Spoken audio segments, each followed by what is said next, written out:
Hola a todos, vamos a ponernos en la presencia del Señor para pedirle la gracia al Espíritu Santo para poder compartir este misterio de este ícono de la última cena. Le pedimos al Señor que ilumine nuestras mentes, nuestros corazones, que abra nuestros oídos, para que todo lo que compartamos sea para su gloria, para nuestro bien y el bien de toda su iglesia. Vamos a ir charlando y compartiendo, esa es la idea, para poder comprender este misterio que nos muestra este ícono, que también es llamado no solo de la última cena, sino de la mística cena. Esta cena en que el Señor se dio a sí mismo y quedó bajo las especies de pan y vino. El misterio de esta última cena es la institución, por un lado, de la Eucaristía y por otro lado del orden sagrado de los sacerdotes. Así que es un ícono para contemplar con los ojos bien abiertos de fe, llenos de amor, para poder comprender cuánto nos ha amado Jesús. Para ir comprendiendo un poco lo que la imagen nos muestra, sabemos que los íconos son la palabra escrita a través de una imagen. Así que yo voy a ir compartiendo algunos versículos del capítulo 22 del Evangelio de San Lucas, para que ir viendo entre la palabra y la imagen como todo el misterio que nos expresa este ícono. Y bueno, para empezar, vamos a leer algunos versículos del 14 al 16, que dice así: Llegada la hora, Jesús se sentó a la mesa con los apóstoles y les dijo: He deseado ardientemente comer esta Pascua con ustedes antes de mi pasión, porque les aseguro que ya no la comeré más hasta que llegue a su pleno cumplimiento en el reino de Dios. Vamos a introducirnos entonces en esta cena que el Señor ardientemente, dice la palabra, ha deseado compartir. Ha llegado la hora de la verdad, la hora de la entrega, la hora de cumplir la voluntad del Padre y de manifestarnos que nos ama hasta el extremo de dar la vida. Una de las cosas que el Señor en el Evangelio de San Juan va a aparecer es en el discurso de esta cena, que el Señor nos va a decir: les dejo el mandamiento nuevo, ámense los unos a los otros como yo los he amado. ¿Y cómo nos ha amado Jesús? Hasta el extremo, hasta dar la vida, hasta entregarse por completo, hasta quedarse bajo las especies tan sencillas y tan simples como es el pan y como es el vino. Vemos a Jesús en un extremo, sentado, en una especie de sillón alto con estrado, ¿sí? Porque Él es el Señor, es el Rey, tiene en su mano un pan, símbolo de su propio cuerpo, tiene el nimbo, la aureola dorada, que nos habla de su divinidad. Siempre sabemos que las ropas también hablan de la humanidad de Cristo y su divinidad. Los colores nos van diciendo este mensaje de esta doble naturaleza del Señor. Si contemplamos su rostro, lo vemos pacífico, profundo, mirando con una mirada hacia adelante. El Señor va a cumplir perfectamente la voluntad del Padre. Él se va a quedar con nosotros para siempre, se va a quedar en el misterio de la Eucaristía. En este lugar Él está sentado en una mesa que podemos ver que no tiene puntas, es una mesa en una especie de redondez, una mesa redonda podríamos decirle, que tiene arriba de ella platos, fuentes, panes, vino, un vaso, una copa, un cuchillo, elementos para una cena. Va a haber una comida, va a haber un compartir. Esta mesa, esta forma de la mesa, nos habla de una mesa que en plenitud recibe a todos los que están sentados a su alrededor. Es una mesa abierta a todos. Es la mesa de Jesús, la mesa de la cena del Señor. Allí nos vamos a sentar todos, justos y pecadores. Vamos a compartir con Él el misterio de ser llamados a darnos como Él, como somos. Los discípulos están a su alrededor y los vemos con sus rostros que están conversando, que están haciendo diferentes gestos con sus manos. Y todo esto se debe a lo que el Señor les va a anunciar que va a ser algo muy fuerte para ellos. Esta noche es la noche de una inmensa alegría porque es la celebración de la Pascua. Para ellos los judíos, la Pascua judía, la Pascua de la liberación, la salida de Egipto, de la esclavitud. Esta va a ser una nueva Pascua, la nueva Pascua de Jesús. Ellos están en este misterio, no lo saben, pero son partícipes de esta nueva libertad, de hijos de Dios. Y allí están, alrededor de Jesús. Y el Maestro les va a hacer un anuncio. El anuncio de esta memoria que tenemos que hacer para siempre con Él. Dice el Evangelio de Lucas.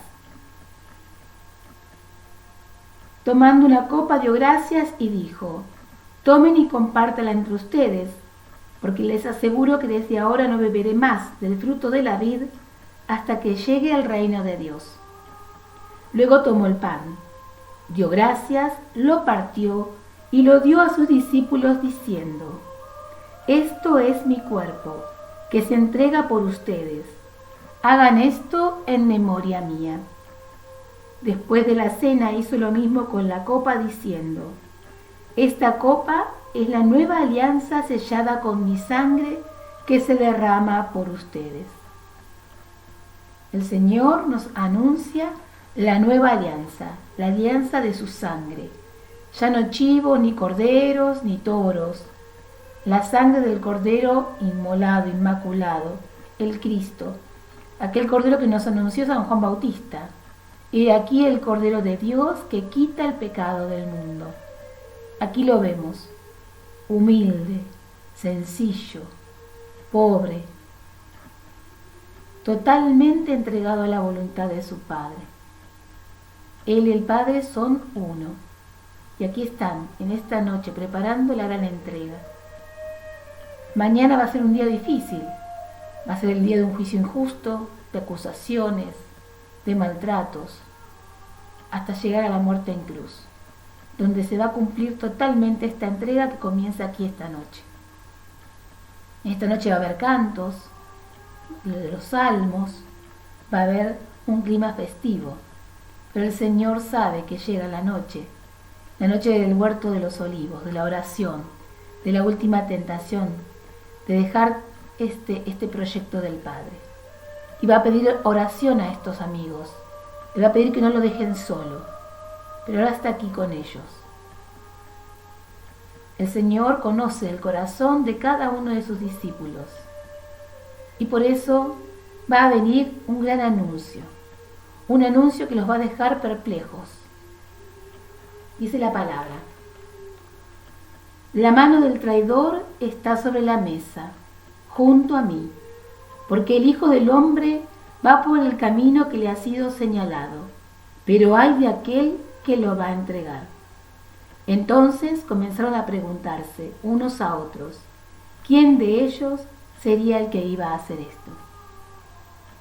Claramente podemos ver que del grupo de los apóstoles hay dos figuras que se reconocen a simple vista su actitud. Vamos primero a ver a Juan.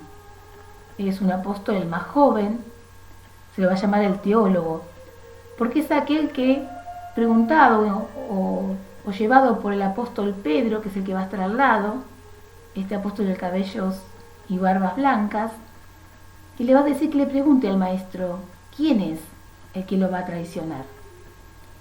Juan se va a reclinar sobre el pecho de Jesús, y en esta profunda intimidad entre el maestro y su discípulo amado, él le va a preguntar, ¿quién es, Señor? ¿Quién te va a entregar?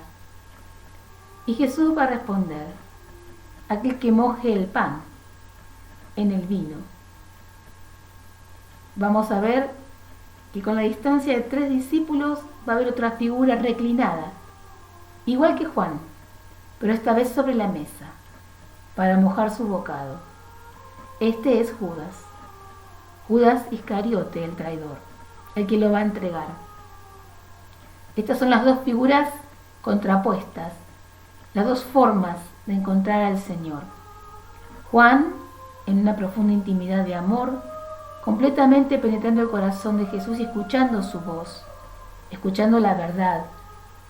Y Judas, que ha decidido ya no seguir más a Jesús. Ha ido a entregarlo a los sumos sacerdotes por unas monedas. La ambición de Judas lo ha perdido. Es el apóstol decepcionado, que ha caído en la trampa de Satanás y se ha transformado en un obstáculo. Satanás quiere decir eso, adversario, obstáculo, impedimento, algo que se atraviesa en el medio y no te deja pasar. Judas se transformó en este momento en el enemigo de su maestro, porque el maestro no ha cumplido su proyecto, su deseo, su ambición. Judas ha caído en la ambición también del dinero. Él manejaba la bolsa. La noche anterior habían estado en Betania, el Señor había sido ungido y él se había quejado de que habían gastado plata en un perfume en vez de dárselo a los pobres. Hipócrita y mentiroso. Estaba preocupado porque había menos dinero. No le importaban los demás. Estaba centrado en sí mismo. Diría el Papa Francisco, estaba en el pecado de la autorreferencialidad. Él pensó que iba a ser quien dictara al maestro lo que tenía que hacer. Y el maestro es libre. Cualquiera de nosotros puede ser Judas. Cuando supuestamente siguiendo al maestro, escuchando su voz, compartiendo su mesa, nos sentimos dueños de la verdad. Nos sentimos dueños de la voluntad de Dios. Somos capaces de decirle a los demás el error que cometen, sin mirar lo que estamos haciendo nosotros. Jesús ya venía advirtiendo hace rato esta actitud de sus discípulos. Pero en Judas, que ha endurecido su corazón, sus oídos y todo su ser, ya no se ha dejado más amar por el Maestro. Aquí vemos estas dos actitudes y nos muestran también dos realidades. En la mesa está el infierno y el cielo. Está el cielo porque está la profunda intimidad del amor con el Maestro, de escuchar los latidos de su corazón. Y por otro lado está el infierno, aquel que vive en la profunda y oscura y el oscuro abismo, ¿no?, de ya no amar y no dejarse amar y no querer amar más. Infierno es el lugar donde no hay amor, donde no hay vida, donde no hay esperanza. Sabemos cuál va a ser el final de Judas. Vamos a ver después a su alrededor todos los discípulos confrontados. ¿Seré yo? ¿Seré yo? ¿Seré yo? ¿Quién será? La pregunta es adecuada. A mí mismo, ¿seré yo? No tengo que estar pensando que el traidor es el que está al lado. Tengo que mirarme a mí mismo y preguntarme, ¿de qué soy capaz?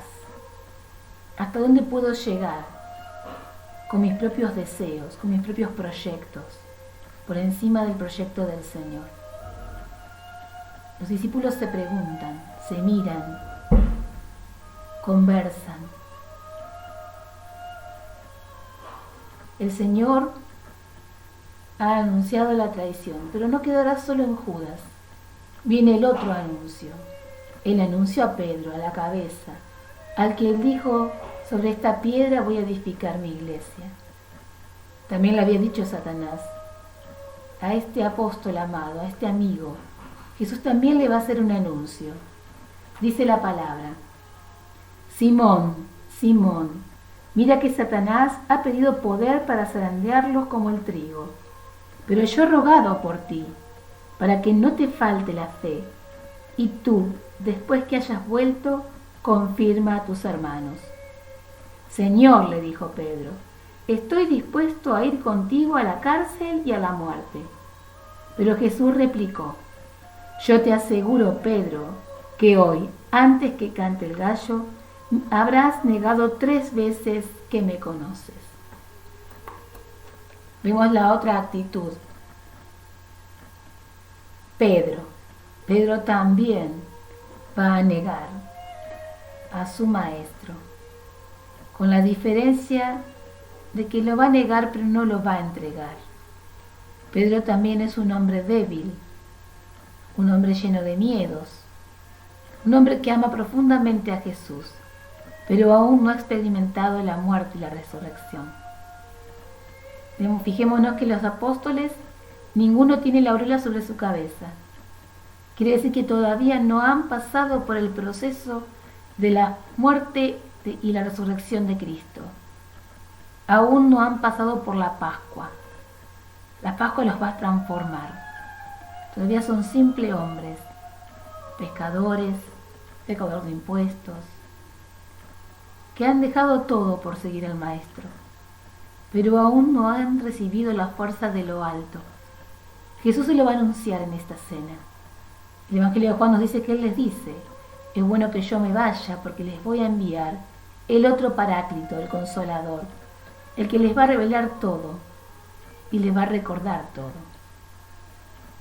Estos hombres aman a su Maestro, pero tienen que pasar por la prueba profunda y total de la cruz. Sin cruz no hay verdadero discípulo. Sin despojo no hay verdadero seguidor. Ellos tienen que transformarse en buena noticia, en evangelio vivo. Y para eso hay que pasar por la muerte y la resurrección. Pero están ahí. Muchos habían dejado ya al Maestro antes. Estos llegaron hasta el final. Y el Señor se los va a reconocer. Dice el Evangelio: ustedes son los que han permanecido siempre conmigo, en medio de mis pruebas. Por eso yo les confío la realeza, como mi Padre me la confió a mí. Y en mi reino ustedes comerán y beberán en mi mesa, y se sentarán sobre tronos para juzgar a las 12 tribus de Israel. El Señor le está dando el testamento, la promesa. Ellos están allí escuchando. Sabemos que a esta altura todavía no van a entender nada. Después vendrá el momento del comprender todo lo que el Señor les había dicho, de que su mente esté abierta bajo el soplo del Espíritu y se les abran las fuentes del conocimiento interior. En el Evangelio de San Juan vemos que esta mesa, esta última cena, se representa a través del lavatorio de los pies. El Maestro les va a enseñar cómo deben ellos a partir de ahora servir a sus hermanos, cuál es la actitud del servidor. No se representa en estas especies de pan y vino, sino en la forma de servir. En este Evangelio de Lucas también el Señor les va a hablar sobre este tema de las ambiciones personales sobre los hermanos unos sobre otros en la comunidad. Y les va a decir así: surgió una discusión sobre quién debía ser considerado como el más grande. Esta discusión ya venía desde antes. Muchas veces va a aparecer en los evangelios esta discusión sobre el tema de quién era más importante que otro. Es un tema absolutamente presente en todas nuestras comunidades. Y Jesús, en este momento de la verdad, les va a hablar ya sinceramente y les va a decir así: los reyes de las naciones dominan sobre ellas, y los que ejercen el poder sobre el pueblo se hacen llamar bienhechores. Pero entre ustedes no debe ser así. Al contrario, el que es más grande, que se comporte como el menor, y el que gobierna como un servidor. Porque, ¿quién es más grande? ¿El que está a la mesa o el que sirve? ¿No es acaso el que está a la mesa? Y sin embargo yo estoy entre ustedes como el que sirve. Servicio. Servicio va a ser la palabra que va a hablar de la forma de vivir y convivir entre hermanos. No va a haber uno más grande y uno más pequeño. Tal vez haya alguno con más responsabilidad que otros, con diversas responsabilidades, diversas maneras de servir. Enseñaba Jesús en la parábola de la semilla que unos daban fruto al 30, otros al 60 y otros al 100%. Solo Dios sabe qué cosecha de cada uno de nosotros y cuál es el porcentaje. Eso le corresponde saberlo solo a Dios. Nosotros debemos cada uno preguntarnos: ¿cómo es nuestro compromiso con la comunidad? ¿Cómo es nuestro servicio hacia los demás? ¿Cómo actúo cuando soy autoridad o estoy de responsable? ¿Me siento como el más importante, y por ser importante les exijo a los otros una reverencialidad, o me comporto como el maestro se quita el manto, se pone una toalla como delantal y le lava los pies a sus hermanos. Esta es la noche donde el maestro enseña ya las últimas, podríamos decir, lecciones. Este icono representa, en cierta manera, el espacio, el cenáculo. Vamos a ver en la escena detrás, por detrás, siempre el icono tiene esta perspectiva como estamos acostumbrados, sino que es como todo un núcleo. Vemos que hay dos construcciones unidas por un lienzo o una manta roja y dorada. Eso nos puede representar varias cosas. Por un lado, que Dios se ha reconciliado con los hombres, que el cielo ya está en la tierra, que el Antiguo Testamento y el Nuevo se han unido en la persona de Cristo. Todo lo anunciado por los profetas se ha cumplido en Él. Ya hay una unidad entre el Antiguo y el Nuevo Testamento. Hay una unidad, que es Cristo, el mediador entre Dios y los hombres. Esta mediación también puede representar este manto. Lo antiguo y lo nuevo. Todo junto. Unido en este momento de profunda intimidad con el Maestro. Jesús, pan vivo. Jesús, sangre derramada. Sangre de la nueva alianza. Llega al final de esta cena diciéndole a sus discípulos: ustedes son los que han permanecido siempre conmigo, en medio de mis pruebas. Esta va a ser la frase final. Ustedes son los que han permanecido conmigo. Esta imagen podría representar también una especie de seminario donde están los sacerdotes formándose y van a ser ordenados prontamente. El mérito de estos hombres es permanecer con Jesús, aún en medio de las pruebas. No sentir que la prueba es el fin, no sentir que la prueba es un examen que va a calificar nuestra presencia, nuestra pertenencia. No, la prueba es lugar para permanecer. No es el momento de tomar decisiones, es el momento de estar junto al Maestro, junto a Él. A todos nos llega la hora de la prueba, a todos nos llega el momento de la cruz, y Jesús nos lo anuncia, pero nos dice que no tengan miedo, yo voy a estar con ustedes siempre, hasta el fin. No estoy aquí, yo no les voy a sacar su cruz, yo voy a llevar la cruz contigo.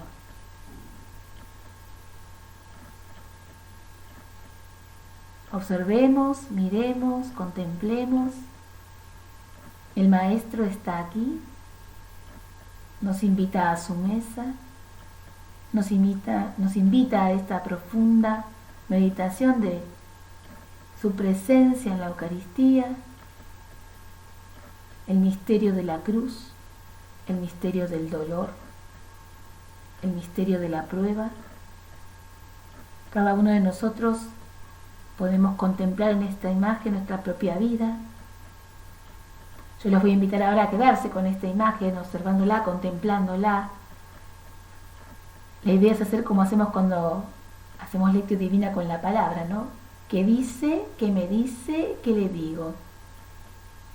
El Maestro me dice en esta noche santa que Él se entrega, que se queda, que viene la prueba, que Él está orando por los que van a ser probados, que sabe quién es el traidor, pero no lo va a odiar, lo sigue amando, lo invita, le convida a un mejor bocado. ¿Quién soy yo? Los discípulos que se preguntan, ¿seré yo quien lo va a entregar? ¿Seré Juan, que se acerca a la intimidad del Maestro para escuchar su corazón? ¿Soy Pedro, que observa y escucha que va a ser probado y va a negar? Y él no puede creer que eso vaya a pasar. ¿Qué me dice? ¿Qué dice? ¿Qué me dice? Y después viene el que le digo. Para hacer una buena oración contemplativa en el icono, primero tengo que contemplar todo el icono en totalidad y después quedarme en alguna figura o en alguna actitud que me llame más la atención y desde ahí meditar. Por eso voy a elegir en cuál de toda esta situación, de esta imagen, me voy a quedar observando y contemplando. ¿En qué detalle? ¿En el todo o en el detalle? Cada uno va a elegir la manera de contemplar este misterio de la mística cena del Señor. Que Dios los bendiga. Quedémonos contemplando.